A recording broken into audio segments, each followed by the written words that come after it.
Breaking news today. ICE is now recording and taking pictures of anti-ICE protesters for a national domestic terrorist database.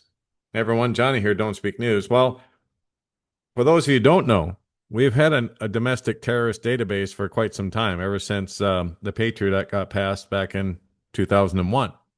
Long time ago. Man, does time fly, right? When you're having all this fun?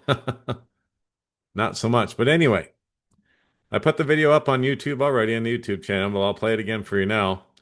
I got this from Facebook, and I'm going to actually go to it on YouTube so that it fills the screen in a different way. Here we go. Now we can actually see the whole picture here. What you guys are doing here? Yeah. Look at that. Look at This that. is up in I Maine, see by you the guys. way. Be careful. Be careful. You're over here. It's not illegal to record. Exactly. Yeah. That's what we're doing. Yeah. Why are you taking my information down? Because we have a nice little database. Oh, good. And now you're considered a domestic terrorist. So We're videotaping you? Are you crazy? Yes, I bet he is, actually. So you'd have to be crazy to work for these people. But anyway, so there you go. National Terrorist Database is what he told her, is what she's going into. And for doing what? For filming. For holding these people accountable. Not that they're accountable, because the president's basically given them immunity, legal immunity. They're above the law at this point. So a video emerged today of an ICE agent during Operation Catch of the Day in Portland, Maine, telling an anti-ICE protester he's recording her and others to add to a database to be considered domestic terrorists. Did you see her disrupting them in any way, shape, or form? I didn't either. Just saying.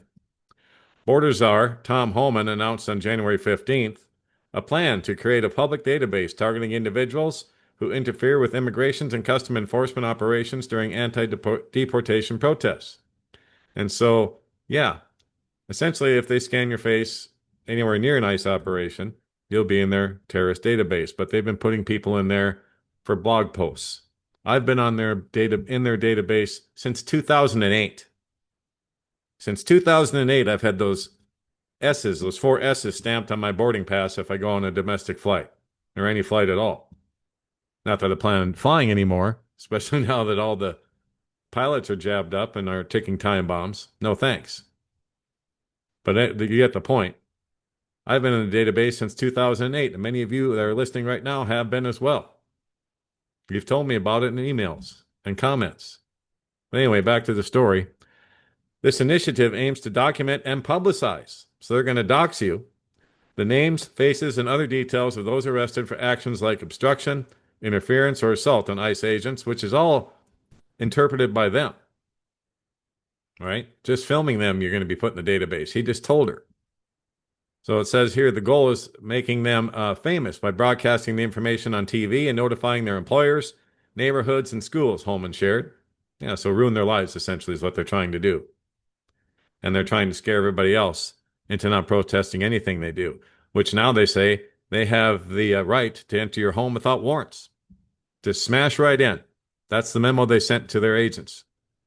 Warrants are not needed. Don't worry about it. Just smash right through the frickin' doors. No warrants needed. I'm so sick of it already. So Holman described the initiative as a deterrent. No, it's ruling by fear. In a Fox News interview explaining that many protesters might be calling in sick to work without their bosses knowing, and emphasized the database would expose such behavior to hold people accountable. Now, who's holding you accountable? Nobody. That's what they want. Nobody to hold them accountable. Holman was up on charges that got all dismissed and pushed under the rug when he got brought onto the Trump administration. None of that matters now. Criminal activity, as long as you're with us, you're good.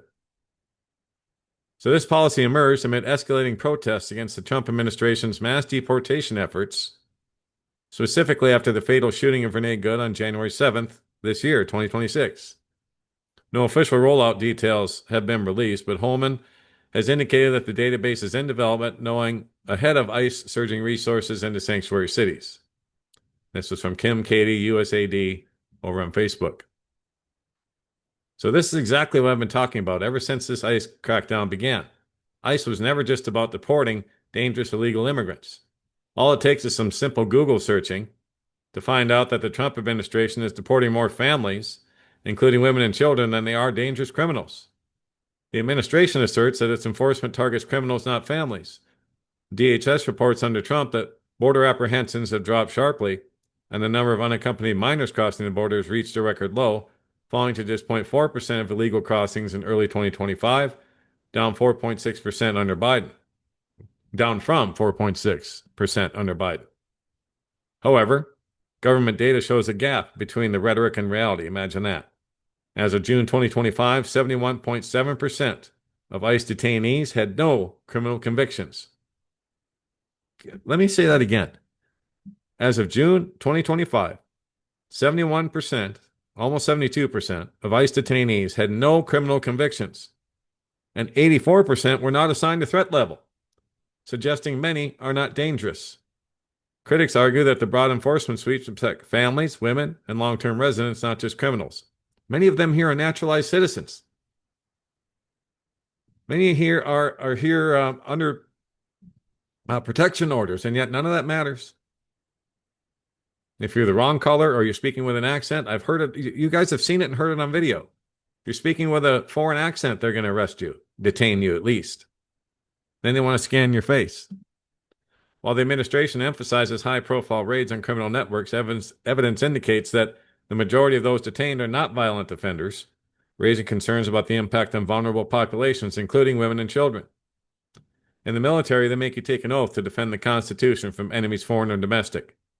We are definitely at war with the domestic enemies and also the demonic entities, wicked spirits in high places in the spiritual realm. So stay prayed up and prepped up at all times, because this is just going to get worse. And we're going to see more and more of this going on a daily basis. And like I said in a previous post, I don't care if your skin color says you're white as a loaf of Wonder Bread. It's not going to matter. They still want to scan your face and put you in a database if you're standing against them in any way, shape, or form. And you can bet your bottom dollar they've got this website logged a long time ago, and they mess with it from time to time, delete stories and so on. It's unreal. Yeah, but ICE says you're now a domestic terrorist if they catch you filming near one of their operations. Doesn't matter if you're actually interfering or not, or standing too close. No, just the fact that you're there now makes you guilty and puts you on a database.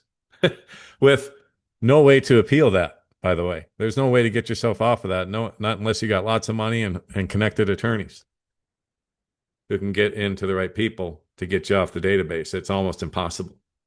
So that's what's going on. You're in the good old USA. Truth, justice, and the American way, right? Boy, did they sell us a bunch of BS. And that'll be it for this episode. God bless, take care. Johnny Storm, Don't Speak News.